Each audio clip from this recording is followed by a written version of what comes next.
Video ಬಂದು ನನ್ನ ಮುಡುಕುತೆರೆ ವಿಡಿಯೋದ ಕಂಟಿನ್ಯೂ ವಿಡಿಯೋ ಆಗಿರುತ್ತೆ. ತಮ್ಮನೇಲಿ ನೋಡ್ರಿ ನಿಮ್ಗೆ ಆಲ್ರೆಡಿ ಗೊತ್ತಾಗಿರುತ್ತೆ ನಾನು ಎಲ್ಲಿಗೆ ಹೋಗ್ತಿದ್ದೀನಿ ಅಂತ.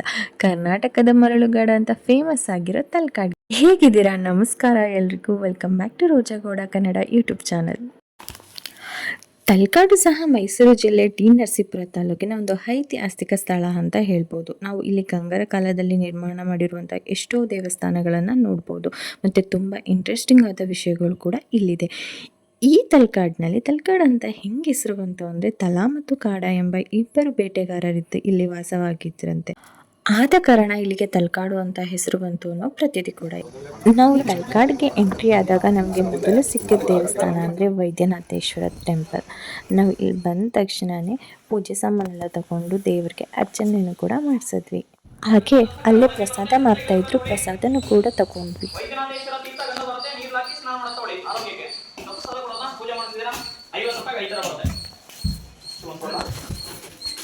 ₹10 4 ಲಾಡು, ₹10 ತೀರ್ಥ, ₹10 ಗಂಧ ಕಲ್ಸಕ್ರೆ, ಅವಲಕ್ಕಿ ಪ್ರಸಾದ 5 ತರ ಬರುತ್ತೆ ಸರ್. ₹50 5 ತರ ಬರುತ್ತೆ. ತೊಗೊಳ್ಳಿ, ಪೂಜೆ ಮಾಡಿಸಿದ್ರ ಮನೆ ಪ್ರಸಾದ ತೊಗೊಳ್ಳಿ.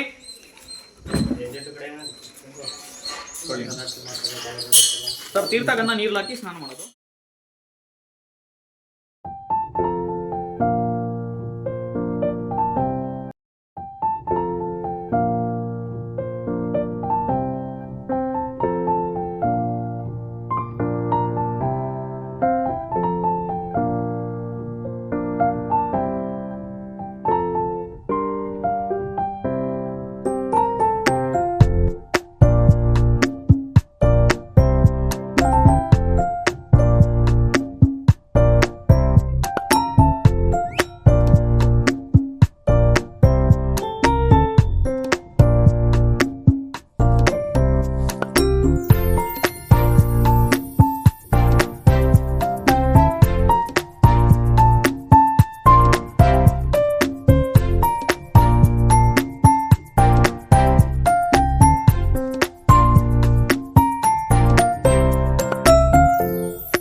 ದರ್ಶನ ಎಲ್ಲ ಆದಮೇಲೆ ದೇವಸ್ಥಾನದ ಹೊರಾಂಗಣದಲ್ಲಿ ಕೂತು ಸ್ವಲ್ಪ ಟೈಮ್ ಸ್ಪೆಂಡ್ ಮಾಡಿ ನಮ್ಮದು ನೆಕ್ಸ್ಟ್ ದೇವಸ್ಥಾನಕ್ಕೆ ಹೊರಟ್ವಿ.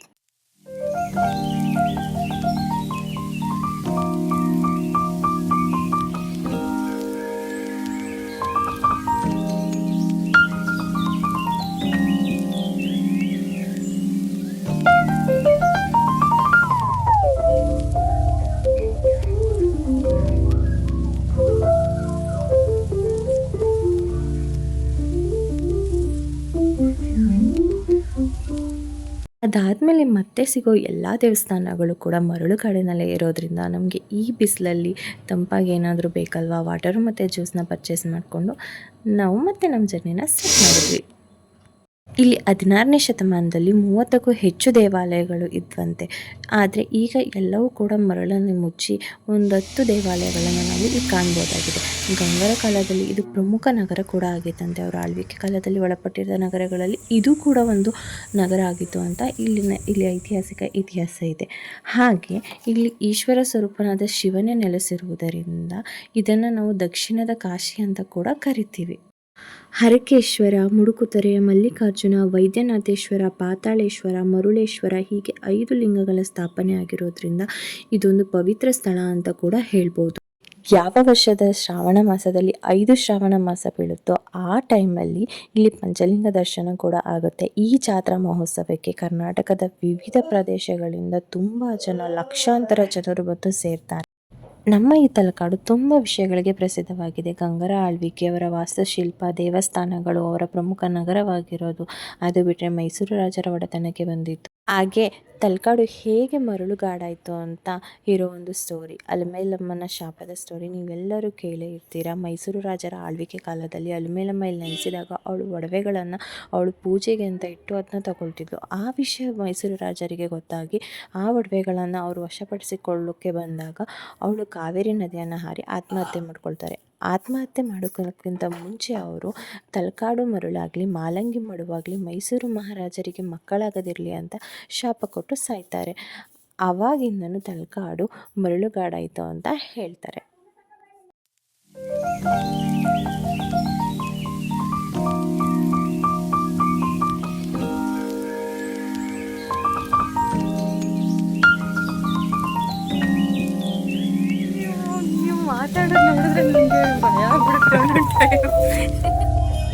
ತಲಕಾಡಿನಲ್ಲಿ 5 ಪಂಚಲಿಂಗ ದೇವಸ್ಥಾನಗಳ ಜೊತೆ ಚೌಡೇಶ್ವರಿ ದೇವಸ್ಥಾನ, ಹಾಗೆ ವೀರಭದ್ರೇಶ್ವರ ಸ್ವಾಮಿ ದೇವಸ್ಥಾನ, ಮಹಾಗಣಪತಿ, ಹಾಗೆ ಕೀರ್ತಿನಾರಾಯಣ ಸ್ವಾಮಿ ದೇವಸ್ಥಾನ ಕೂಡ ಇದೆ.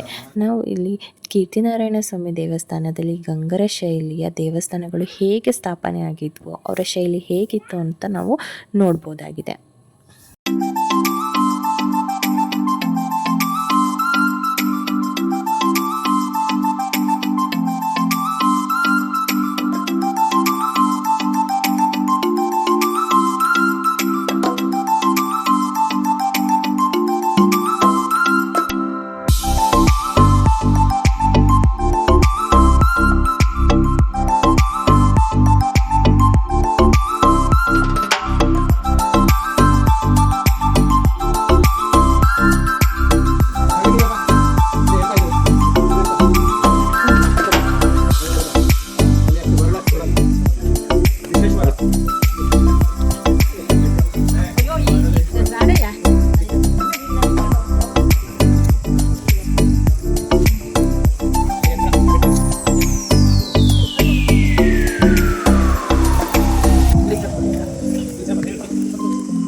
ಕ್ಯಾಮ್ರಾಮನ್ ಜೊತೆ ಹಿಂಗೆ ಕ್ಯಾಮ್ರಾಮನ್ ಶಿವಾನಂದ್ ಜೊತೆ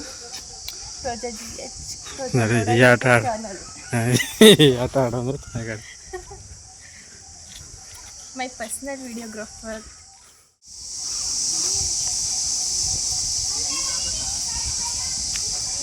ಏನಾಯ್ತಪ್ಪ, ನೀವು ಗೋಲಿ ಸೋಡಾ ಕುಡ್ತಿದ್ದೀರಾ? ಯಾಕೆ ಎಳ್ನೀರು ಬೇಡ ಅಂದರೆ ಅಂದ್ರೆ ಡಬಲ್ ಹೇಳ್ತಾರೆ. ಈಗ ಎಲ್ಲ ದೇವಸ್ಥಾನದ ದರ್ಶನ ಮುಗಿಸಿ ಹೋಗ್ತಾ ಇರೋದು ಕಾವೇರಿ ರಿವರ್ ನೋಡೋಕ್ಕೆ. ನೀವು ಫ್ಯಾಮಿಲಿ ಫ್ರೆಂಡ್ಸ್ ಏನಾದರೂ ಎಂಜಾಯ್ ಮಾಡೋಕ್ಕೆ ಯಾವುದಾದ್ರೂ ಪ್ಲೇಸ್ ಹುಡುಕ್ತಾ ಇದ್ರೆ ಇದು ಮಸ್ಟ್ ವಿಸಿಟೆಡ್ ಪ್ಲೇಸ್ ಅಂತಲೇ ಹೇಳ್ಬೋದು. ಹಾಗೆ ಈ ಸಿಡು ಬಿಸಿಲಲ್ಲಿ ಈ ಸಮ್ಮರ್ ಹಾಲಿಡೇಸಲ್ಲಿ ನಿಮ್ಮ ಮಕ್ಳು ಏನಾದರೂ ಈಜೊಡಿಬೇಕು, ವಾಟರಲ್ಲಿ ಆಟ ಆಡಬೇಕು, ಇಲ್ಲ ನಿಮ್ಮ ಫ್ರೆಂಡ್ಸ್ ಏನಾದರೂ ಒಂದು ಒಳ್ಳೆ ಸೀನರಿ ಇರೋ ಒಂದು ವಾಟರ್ ಪ್ಲೇಸ್ಗೆ ಟ್ರಿಪ್ಗೆ ಪ್ಲ್ಯಾನ್ ಮಾಡ್ತಿದ್ರೆ ನೀವಂತೂ ಈ ಪ್ಲೇಸ್ನ ಮಿಸ್ ಮಾಡ್ಕೋಬೇಡಿ. ಒಂದು ದಿನ ಪೂರ್ತಿ ಚೆನ್ನಾಗಿ ಎಂಜಾಯ್ ಮಾಡಿಕೊಂಡು ಚಿಲ್ ಮಾಡ್ಬೋದು ಅಂತ ಹೇಳ್ಬೋದು. ಹಾಗೆ ಟ್ರಿಪ್ ಮಾಡಿ ಸುಸ್ತಾದರೆ ನಿಮಗೆ ಏನು ಬೇಕು, ಊಟ ಬಾಳೆ ಎಲೆ ಊಟ ಬೇಕಾ, ಇಲ್ಲ ಗೋಬಿ ಬೇಕಾ, ಇಲ್ಲಾಂದರೆ ಸ್ನ್ಯಾಕ್ಸ್ ಬೇಕಾ, ಐಸ್ ಕ್ರೀಮ್ ಬೇಕಾ, ಎಲ್ಲ ರೀತಿಯಾದಂಥ ವಸ್ತುಗಳು ಸಿಗುತ್ತೆ. ಎಲ್ಲ ಕಡೆನೂ ಹೋಟೆಲ್ಸು ಅಂತಲೇ ಹೇಳ್ಬೋದು. ಸೊ ಅದರಿಂದ ಈ ಪ್ಲೇಸ್ ಅಂತೂ perfect for friends and family ಅಂತ ಹೇಳ್ಬೋದು. ನೀವು ಆ ಥರ ಏನಾದರೂ ಪ್ಲ್ಯಾನ್ ಮಾಡ್ತಿದ್ರೆ ಮಿಸ್ ಮಾಡದೆ ಇಲ್ಲಿಗೆ ಬನ್ನಿ.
ರೋಜಾ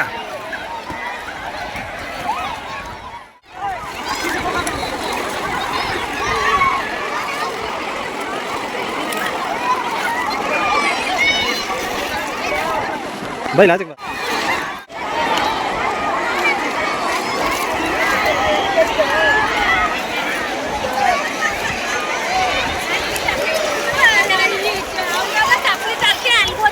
ಇತ್ತಾಗ ತಿರಿಕೋ ಬರ್ರಿ ಆ ಕಡೆ ಹೋಯ್ತಾ ಇರೋದೇ ತಿರಿಕೊಂಡು.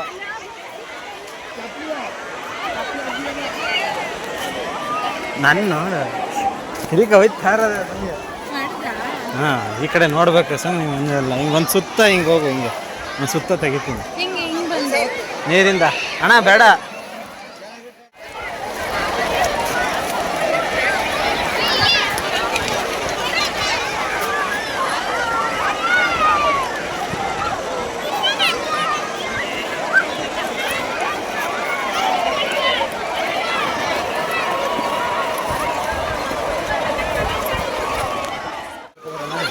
ಏ ಇರಪ್ಪ ನೀರು ನೋಡೋಣ.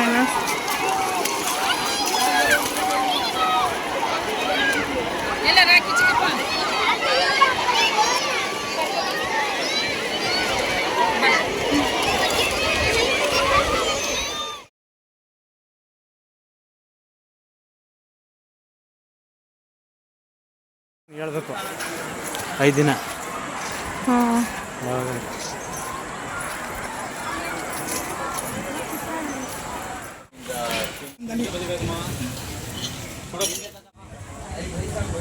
ಕಡ್ಲೆಲಿ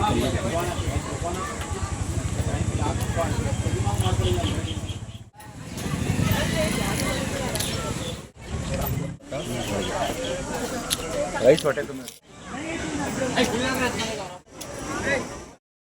ನಮ್ಮ ಕಾವೇರಿ ನದಿ ಅದರ ಸುತ್ತಮುತ್ತ ಇರೋ ಪರಿಸರ, ತಂಪಾಗಿ ಬೀಸ್ತಿರೋ ಗಾಳಿ ಮಧ್ಯೆ ಒಂದು ಟ್ರೆಡಿಷನಲ್ ಆಗಿರೋ ಬಾಳೆ ಎಲೆ ಊಟ ಮಾಡ್ತಿದ್ರೆ ಸ್ವರ್ಗ ಅಂತಲೇ ಹೇಳ್ಬೋದು. ನಾವು ಒಂದು ಅಥೆಂಟಿಕೇಟ್ ಆಗಿರೋ ಒಂದು ಬಾಳೆ ಎಲೆ ಊಟ ಮುಗಿಸಿ ಅಲ್ಲೇ ಐಸ್ ಕ್ರೀಮ್ನ ತಿಂದು ಸ್ವಲ್ಪ ವ್ಯೂನ ಎಂಜಾಯ್ ಮಾಡ್ತಾ ನಮ್ಮ ಬ್ಯೂಟಿಫುಲ್ ಡೇ ಎಂಡ್ ಆಯಿತು. ನಮ್ಮ ಈ ಬ್ಯೂಟಿಫುಲ್ ಡೇ ಐ ಹೋಪ್ ನಿಮಗೆ ಈ ವಿಡಿಯೋ ಇಷ್ಟ ಆಗಿರುತ್ತೆ ಅಂತ ಅನ್ಕೋತೀನಿ. ನಿಮಗೇನಾದರೂ ಇಷ್ಟ ಆದರೆ ಪ್ಲೀಸ್ ನನ್ನ ಚಾನಲ್ನ ಸಬ್ಸ್ಕ್ರೈಬ್ ಮಾಡಿ, ನನ್ನ ವಿಡಿಯೋಗೊಂದು ಲೈಕ್ ಮಾಡಿ, ಹಾಗೆ ನಿಮ್ಮ ಅನಿಸಿಕೆನ ಕಮೆಂಟ್ ಬಾಕ್ಸಲ್ಲಿ ಕಮೆಂಟ್ ಮಾಡಿ. Thank you for watching. Lots of love. ಮತ್ತೆ ಸಿಗೋಣ.